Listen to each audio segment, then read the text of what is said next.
Welcome to Sunrise Extra on this Thursday. Hot topics. Ooh. Tolling in Oregon. Y'all are fired up. Are you not? You know what? This will affect you more than me, I think. Yeah, I know, but you know, it is one of those things that's above my pay grade, so I got to get where I'm going. I'm actually pretty calm. Are you? Well, I mean, how many years, my goodness gracious, we've been talking about this? A long time. Yeah. Not as long as the Columbia River crossing. 10 yet or not, but close. So I guess in my mind, I've kind of accepted the fact that eventually this is what the powers that be are going to decide on. Yeah. And it will be what it is. I hope it's a reasonable amount and not a true financial hardship on some families. Because unfortunately, especially if you live north of the Columbia River, you know, I mean, there's reason to believe from past discussion that it may be the most expensive toll if you're coming in to work between 9 and 5, the regular commute hours of the early morning rush and the late rush home. It will be. And unfortunately, it's not like the people have a decision. That's when they work, most people. And unfortunately, it looks like that's going to be the time that may end up hurting the most. So here's the deal. So in 2 years, they're going to bring toll. I mean, this is happening. They're going to bring tolls to the Oregon City, Westland area, then later Glen Jackson Bridge area, and then to I-5. Catherine Cook did a story because last night in Clackamas County they had a town hall meeting about it. Listen to this, and then let's chat. I have a real problem with tolling. That summed up the majority of public comment shared during Wednesday's Clackamas County Town Hall. It focused on ODOT's tolling and regional mobility pricing project planned for I-205 and I-5. Clackamas County Board of Commissioners stressed they don't have any say in the state's tolling decision. Chair Tootie Smith shared their disapproval of it. As we believe it will have a disproportionate and a detrimental effect on Clackamas County residents, businesses, and visitors. Here's what will happen. Starting in late 2024, ODOT says drivers will be tolled on I-205 near the Abernathy and Tualatin River bridges. Funding would pay for several improvements on I-205. Among them, congestion management and work on the Abernathy Bridge, making it earthquake ready. ODOT Toll Program Director Lucinda Broussard. Not having a toll means we don't have a project. We don't have the improvements.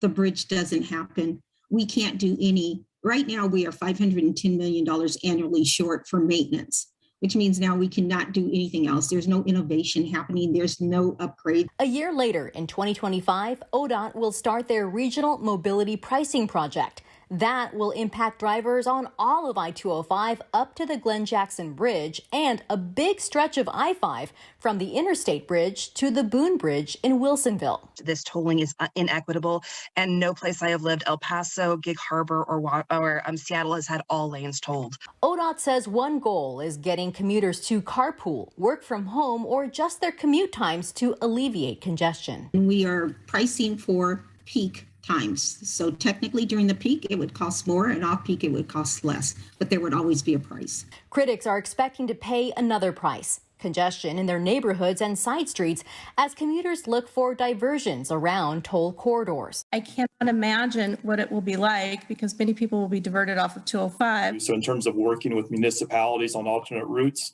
you guys are a little late to the party. ODOT says they've spent the last 3 years exploring other funding options at the state and federal level, only to call toll revenue critical. Many have questioned that claim. It seems like, you know, we're awash in money with record kicker, new federal highway funds, $1.2 billion. ODOT maintains the only alternative they have is do nothing. Catherine Cook, KGW News. What you're thinking is, yes, there will be a 7-cent toll to swim the Columbia River. But I'm pumped. He's got jokes this morning. What do you guys think of this? Because these are huge sections. Yeah, that's the entire metro area, at least on I-5, from Vancouver to Wilsonville. Go ahead. Let me read what one of them says to answer your question. Jennifer Taft, good morning to you, says, here's my take. We pay a gas tax, supposedly to help the roads. Drive down Stark past 205, no improvement. I have an issue because it feels like it'll just make poor people's lives harder, which was to your point, Rod, at least part of it. We already can barely afford gas. I'm sorry, but Oregon, manage money better, and I will pay. I think this will be interesting because I believe it will put in the forefront improvements that are being, let's say, promised, and if people don't see these so-called promised improvements, then I think there will be angry folks. Like, we're paying this toll, where are these improvements? Nancy Peterson says, well, do they plan to have HOV lanes to justify the tolls or just grabbing the money, she says. Now, ultimately, we haven't seen the final said it's on all plans. lanes. But I don't. There's no special lane that's not tolled. See, I read her comment, Sarah. They're going to be widening roads to add more HOV lanes, but we don't know of any plans to actually add extra. I took it to mean, like, is there a special, lanes. lane where you so are all of them toll exempt? No, the answer is no. And it had been brought up in discussion. What about having a toll lane, but make it pricier than what a toll would be for people that want to jump in the fast lane, if you will. That would be tolled, but not all of the lanes. But this sounds like they've made their decision. It sounds like that will be all lanes. Yes. From what we're hearing now. Veronica Gaston also weighing in. She says, I'm against the toll. I don't drive, but my fear is the congestion it will cause to all the side streets. Willie Huey was talking about that, I think, from Westland. He mentioned that as well.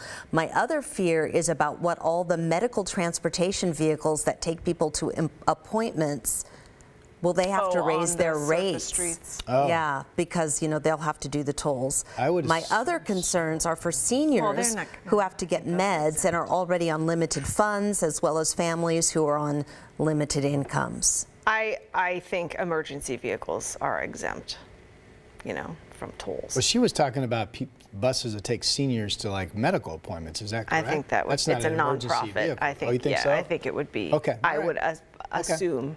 All right.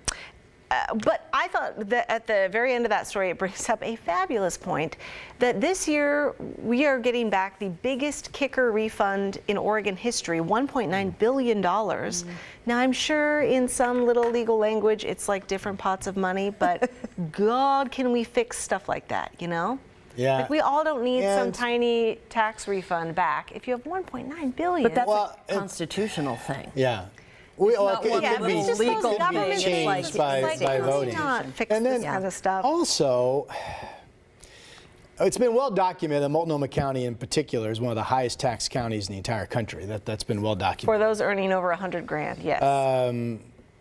So here's the deal to me. Okay, they spend millions, if not billions. I don't know, maybe it was billions. I think it was billions all total to put in the MAX train. I'm not saying that's not great. But my point there is, until Tillcomb Crossing, whatever they really want to do, they magically have money for. When have we ever heard, we need money for the MAX project? No. They come up with it somewhere. But yet, improving our interstate highways, and as the one voter said, we pay gas taxes. Why has that been the one issue where we don't have money for that? I would just like to get an answer to that. Why is this the one thing that we seemingly don't have money for? Because the list of things we have money for is unbelievably long. Well, perhaps with the new infrastructure bill, $1.something trillion. And why can't we get a good chunk of that? Well, you know what? That's retiring Representative Fazio chairs that committee. And that caught my attention because, maybe it's not correct to think, but you always think, my person in D.C. is going to get me a little bit of extra something than those other states because he's the big bad committee chairman. That's what they try to do. But yet, and when Mr. Obama, in his first term, they gave out shovel-ready project money. That was back in the CRC days, but we weren't ready, so we didn't get any of that. But it's like, what do we pay our federal taxes and the gas tax for? Yeah. So, kicker was a suggestion to pay for the improvements. What else do you guys think? What is the alternative? If not tolls, then what? I guess that would be, what else is being proposed? Yeah. To just fix the earthquake readiness on the, I don't know. It seems like that should be one of those things you can get some federal money for. I don't know. Right. My biggest problem with this has always been, and actually we had one of our producers who has spent time on the East Coast, and she was saying that to her memory, she wasn't positive, but to her memory, Baltimore, Maryland is one of those city centers where every single interstate highway into the city of Baltimore has a toll. Because I was wondering, because to me, I-5 is the absolute north-south interstate up and down the West Coast. And it's like, my gosh, if our federal funds can't pay for I-5, then what the heck do they pay for? Well, just to follow up on the infrastructure thing, so I'm just looking at an article from the Statesman Journal, and it says that Oregon is expected to receive $5.3 billion in federal funding for roads and other infrastructure. Most of the money, $3.4 billion, will be earmarked for roads. Right? Oregon will also receive large amounts for bridges, public transportation, electric vehicles, and it goes on to other things. We are getting money. Yes, and the need is great for many other smaller projects around the state that I'm assuming that money's going to mostly be divvied up for. And I mean, there's lots of things that need to be done. There are, yeah. Okay. So what was interesting about this is there won't be toll booths like the old days. It's all done electronically. You can either buy a fast pass little electronic thing that goes in your windshield. That I wonder if you get a slightly better rate on, or you just pay it monthly, and it just scans it as you go through the area. Or if you don't have one of those, they just scan your license plate and then they bill you to your house or wherever your registration is for that money. So it's not like you're dropping quarters in a bin. I cross 4 freeways getting here, so I definitely don't want to be stopping putting nickels in something or quarters or whatever. However it works. It'd be interesting to be in the hearing because they must have this discussion. There has to be a price point that they determine that would be a hardship on too many people. So we can't get past that monthly fee. And so there is no price set yet that we could tell you, but they do say it will fluctuate with congestion times and just different days of the week, but it will always be something. It won't be zero. D. Lute says, will TriMet raise prices since many routes will run on toll roads? And why no toll on Highway 26? Seems discriminatory to me if not all freeways are tolled. That gets congested too. You're absolutely right. 26 can be a nightmare. Well, it seems like they're using the tolls in those sections to fix those sections. Well, I hope we eventually, and maybe we will, there's no reason to think we won't, but I do hope that eventually, before day one of tolling, that we have a very detailed plan laid out for the newspaper to print, for us to broadcast. This is where the money over the next, let's say, 10 years or 20 years is going to be going. These are the improvements that you should see, because I think that would ease at least the angriness of some people, right? Because you do want to know where's the money going? What are they doing with it? Yeah. Sure. Ooh, we're getting lots. I just kind of logged into YouTube. Sorry, guys. Let's see. Can I read really Huey while you look at that? He says the problem is a farmer in Medford doesn't see the need to pay more gas tax for a bridge they don't use. Most of the state sees this as a micro local problem. Use the bridge, pay for the bridge. Can't blame them for that. And he says, I'll move in 2 years to avoid this. I would say I understand your point, but then I would get back to what I said. You know, in terms of commerce traffic, you're talking about truckers who neither live in Washington or Oregon, that may live in Nebraska, for crying out loud. But this is the main commerce route up and down the entire west coast of the United States. I'm talking about I-5. So to me, I understand what they're saying, but it's not a local issue. This is the main commerce route for land traffic up and down the west coast. Yeah.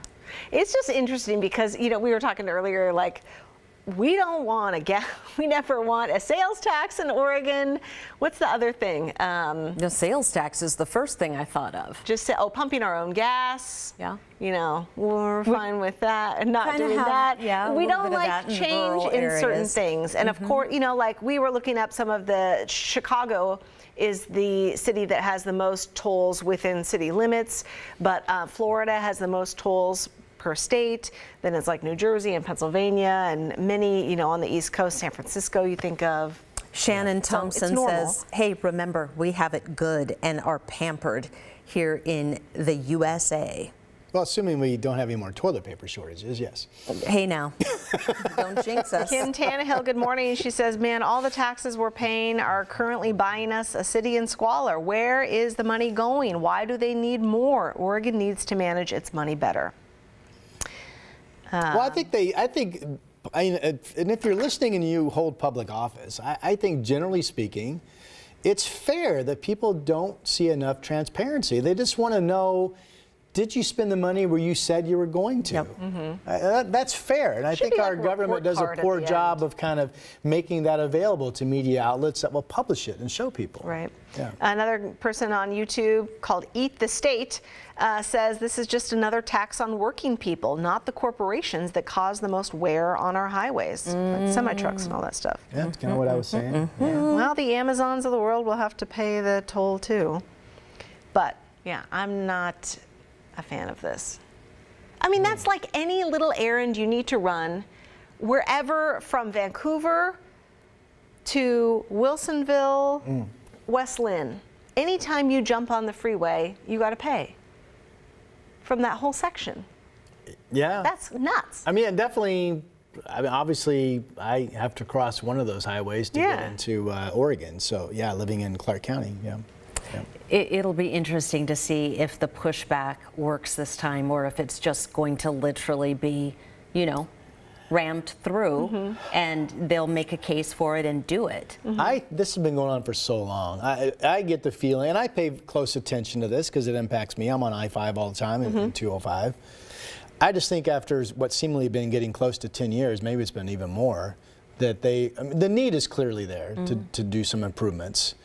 I think they have reached a point where this is going to happen. That's reading the tea leaves. To me, that seems the message that's coming out. I know it's unfortunate, though. It's happening at a time when trust in local government and national government and government period is at an all-time low. And I think the accountability thing, to your point, is spot on.